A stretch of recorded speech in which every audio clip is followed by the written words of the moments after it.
मेरा नाम रमेश गजरा है। हम जब न्यू बॉम्बे में आए तो बहुत ही तब न्यू बॉम्बे के रेट वगैरह बहुत ही कम थे। हम जब पहला प्रोजेक्ट जब खारघर में हमने लॉन्च किया तो वहां पे तब रेट चल रहे थे छोटे छोटे बिल्डिंग से, हाई राइज तभी नहीं आए थे न्यू बॉम्बे में, या खारघर में तो नहीं आए थे। तो तब हम खारघर में पहला जब हमने एंट्री किया तो वहां पे भाव 800 के आजू बाजू के रेट चल रहे थे।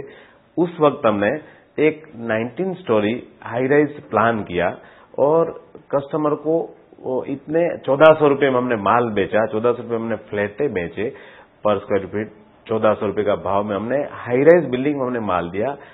और वही सोच के कि हम शायद प्रोजेक्ट में कमाए या न कमाए, कस्टमर को पूरा फायदा देना है, कस्टमर को हर टाइम ऐसा लगना है कि भाई हम कहीं नुकसान में नहीं है, हम ऑलवेज फायदे में ही रहे।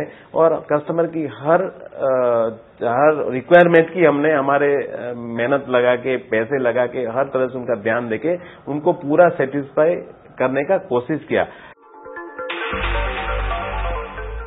कस्टमर सेंटीमेंट इतना खराब हुआ था लास्ट 1-1.5 साल में, सेंटीमेंट बहुत ही खराब था। और कस्टमर जिन्होंने हमारे पास बुकिंग की थी वो बुकिंग के पैसे देने के बाद भी अपने पैसे रिस्क पे छोड़ के हमारा प्रोजेक्ट सफर होता था, तब तक भी उन्होंने पैसा नहीं दिया। लेकिन हम ये समझते कि उसमें उनकी गलती नहीं थी, क्योंकि सेंटीमेंट ही ऐसा था। वो ये समझ रहे थे कि शायद हमने जो पैसे दिए वो तो दिए और पैसा हम देते रहे कि भी कंस्ट्रक्शन आगे बढ़े, उसके लिए हम अगर पैसे देते रहेंगे और ये प्रोजेक्ट पूरा हो सकेगा कि नहीं हो सकेगा, वो हर कस्टमर के मन में हर जगह पे डाउट ही डाउट था। लेकिन हमने ये ट्राई किया कि हम कैसे भी करके कहीं से भी फंड की अरेंजमेंट करके प्रोजेक्ट, हर हमारे इतने सारे प्रोजेक्ट चालू, उसमें एक भी प्रोजेक्ट हमने एक दिन के लिए बंद नहीं किया। हाँ, और हो सकता है कि कहीं पे थोड़ा स्लो हुआ होगा काम हमारा भी, और हम जो जिस समय पे पोजीशन देना चाहते हैं उससे हो सकता है कि बहुत कुछ ही प्रोजेक्ट में, मैक्सिमम प्रोजेक्ट में हमने टाइम पे पोजीशन भी दिया है, लेकिन हो सकता है कि 1-2 प्रोजेक्ट ऐसे हुए जिसमें हमने थोड़ा बहुत आगे पीछे हुआ होगा। लेकिन ट्राई हमारी ये रही कि फिर भी पैसा उनके कस्टमर से नहीं आता है, कस्टमर डिफॉल्ट रहे, फिर भी उनको तकलीफ ना देते हुए हमने हमारे पे तकलीफ लेके भी प्रोजेक्टों को आगे बढ़ाया है।